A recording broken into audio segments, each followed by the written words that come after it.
저는 오늘 여러분에게 내 안에 망할 놈을 관리하는 방법에 대해서 알려드리려고 합니다. 내 안에 망할 놈 다들 한 명씩 다 데리고 있으시죠?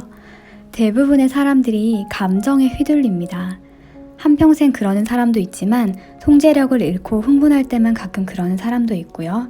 분노에 차거나 적절한 주의를 기울이지 않고 대응하다가 나중에 후회해 본 적도 있으실 거예요. 누군가에게 괜히 화를 냈을 수도 있고, 이메일을 엉터리로 읽은 뒤 쏜살같이 답장을 보냈을 수도 있고, 성급히 결론을 내렸다가 나중에 바보처럼 행동했다라는 느낌을 받을 수도 있습니다. 우리 모두는 그런 경험을 했고, 우리 누구도 완벽하진 않습니다. 당신이 아닌 당신 안의 망할 놈, 즉 감정적이고 유치하고 변덕스러운 또 다른 당신이 문제인 거죠. 감정을 잘 통제해야 원하는 대로 인생을 살 수 있습니다. 감정의 노예가 되면 쉽게 상처를 받고 통제력을 상실하고 사람들과 성공을 당신으로부터 밀어낼 수가 있습니다. 이런 내적 감정이 당신을 조롱하고 저주할 수도 있죠. 그것은 당신의 모든 두려움과 과거의 짐과 당신 안에 있는 망할 놈이 내는 성마른 불평의 목소리가 합쳐서 만든 감정이다라고 이 책에서는 표현을 하고 있습니다. 감정 통제는 감정을 부정하는 게 아니라 감정을 관찰하고 감정을 이해하려고 노력하는 시간을 갖는 문제와 관련이 있다고 합니다.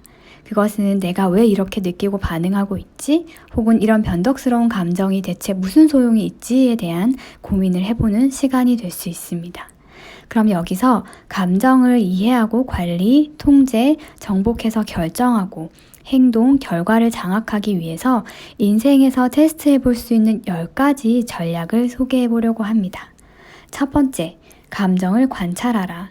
감정에서 벗어나 당신 안에 다른 목소리가 되어 판단하지 말고 지켜보세요. 당신 안에 망할 놈이 뭘 했는지 살펴보시기 바랍니다. 두 번째, 감정이나 반응을 일으키는 원인은 무엇인가요? 감정이 대체 어디서 생기는지, 당신 안에 있는 무엇이 당신을 이렇게 반응하게 만드는지 생각해 보세요. 그리고 세 번째, 왜 그것이 지속될까요? 당신은 무엇을 모르고 있는 걸까요? 그리고 네 번째, 극복하고 성장하기 위해서 필요한 피드백은 무엇일까요? 대응 방식을 통제함으로써 감정을 장악하기 위해 내가 개선해야 할 점은 무엇일까요? 다섯 번째, 이 감정이 어떤 혜택을 주나요? 여섯 번째, 자신을 고립시켜 보세요. 감정이 가라앉을 때까지 혼자 시간을 보내보는 거예요. 감정이 순간적으로 삶이나 다른 일들을 혼란에 빠뜨릴 수 없는 장소로 가거나 무슨 일이 있어도 내 안에 망할 놈이 혼자 열을 내다가 진이 빠지게 만들어버리는 거죠. 균형이 잡힌 시간을 되찾은 다음에 행동을 생각해 보세요.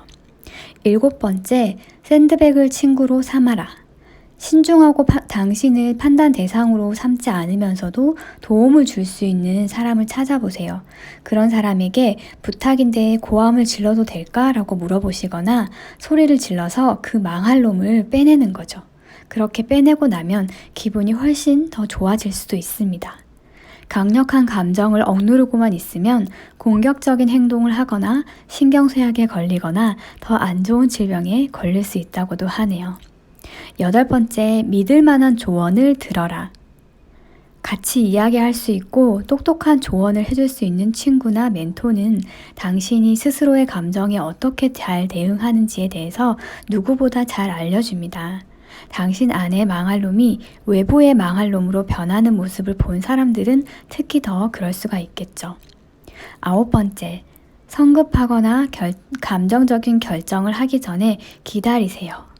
그리고 열 번째, 최고의 전문가들의 강좌를 읽고 듣고 참가해 보세요. 당신이 지속적으로 도전에 직면하는 분야에서 일하는 전문가들의 도움을 적극적으로 받아야 합니다. 최고의 전문가들에게 배워보세요. 네, 제가 내 안에 망할 놈을 관리하는 감정을 이해하고 통제하고 정복해서 결정, 행동, 결과를 장악하기 위한 10가지 전략을 소개를 해드렸습니다. 그러면 이렇게 내 감정을 통제하고 나서 내가 해볼 수 있는 실행법에 대해서도 알려드리려고 해요. 그게 뭐냐면 바로 포모도로 기법이라는 거예요. 포모도로 기법은 최대한의 집중력과 신선한 창의성을 제공하는 시간 관리 철학입니다. 아마 들어보신 분들도 있으실 텐데요. 이 기법은 시간 관리 전문가인 프란체스코 시릴로의 연구에서 기원을 한다고 합니다. 시릴로는 밤새워 공부해도 효과가 없다는 사실을 깨달았어요.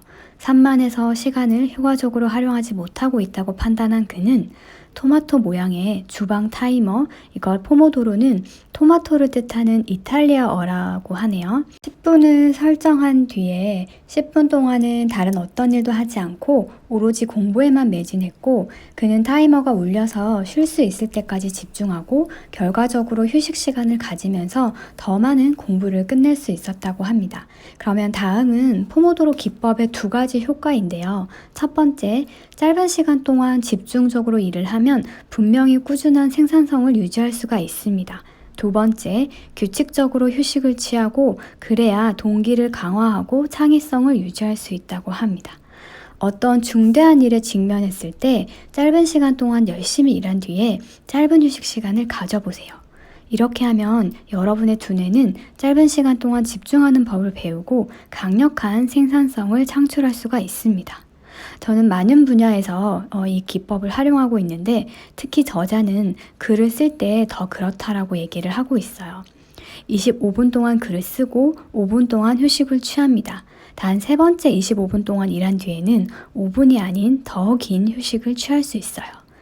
저자가 1년에 한 번씩 여는 글쓰기 캠프에서는 25분 동안 일한 뒤에 5분 쉬기를 3번 하고 장시간 쉬는 것을 총 4번 한다고 합니다. 그러면 총 25분씩 총 12번에 걸쳐서 글쓰기에 집중을 하는 거죠. 그러면 대부분의 사람이 하루에 6,000에서 15,000 단어의 분량을 쓰면서 포모도로 기법이 굉장히 효과적이다라고 설명을 하고 있습니다. 그러면 다음은 제가 5단계로 포모도로 기법을 정리해서 알려드리겠습니다. 첫 번째, 할 일을 정하세요. 두 번째, 타이머를 25분에 맞춥니다. 세 번째, 타이머가 25분이 지나고 울릴 때까지 일에 매진을 합니다. 네 번째, 짧은 휴식을 취합니다. 5분씩 쉬면서 계속 일하고 싶은 유혹을 경계하는 거죠. 다섯 번째, 서너 차례 이 패턴으로 일을 한 뒤에 15분에서 20분 정도의 긴 휴식을 취합니다. 도중에 정신이 산만해지면 포모도로 기법을 중단하고 하던 일을 저장한 뒤에 나중에 새로 시작하세요. 포모도로 기법이 끝날 때까지 집중을 방해하는 걸 차단할 수 있는 환경이라면 방해를 받지 않고 계속 집중하는 자신을 발견할 수가 있을 겁니다. 포모도로 기법은 집중적으로 일하기 위해 25분 동안 계속 일한 뒤에 5분간 쉬는 걸 말하는데요. 방해하는 것에서 벗어나서 25분 동안 집중하면 휴식 시간을 갖더라도 생산적으로 변할 수가 있습니다. 이 방법으로 저자는 1년에 한 권 이상 책을 쓸 수 있었다라고 하는데, 포모도로 기법이 실제적으로 우리에게도 굉장한 도움이 될 수 있습니다. 사실 저는 강의안을 만들 때 시간을 굉장히 많이 허비하는 편인데, 이 포모도로 기법을 사용하고 나서는 조금 더 전략적으로 일을 할 수 있게 되었고, 강의안을 만드는 속도도 조금씩 빨라지는 것을 느꼈습니다. 그래서 제가 오늘 여러분들에게 이 두 가지를 꼭 알려드리고 싶었고요. 첫 번째, 감정 관리를 하는 내 안의 그놈을 관리하는 방법과, 두 번째로 포모도로 기법을 통해서 집중적으로 일하는 방법에 대해서 알려드렸어요. 결국 이 두 가지만 잘 관리하셔도 지금 여러분들이 하고자 하는 일에 집중적으로 잘 할 수 있지 않을까 생각을 해봅니다. 도움이 되셨다면 댓글 남겨주시고요. 혹시 이 책이 어떤 건지 눈치채셨을까요? 아시는 분들도 유튜브 댓글 부탁드리겠습니다. 앞으로도 여러분들에게 도움이 많이 되는 책과 내용 많이 올려드리도록 하겠습니다. 도움이 되셨다면 구독과 좋아요도 부탁드릴게요. 감사합니다.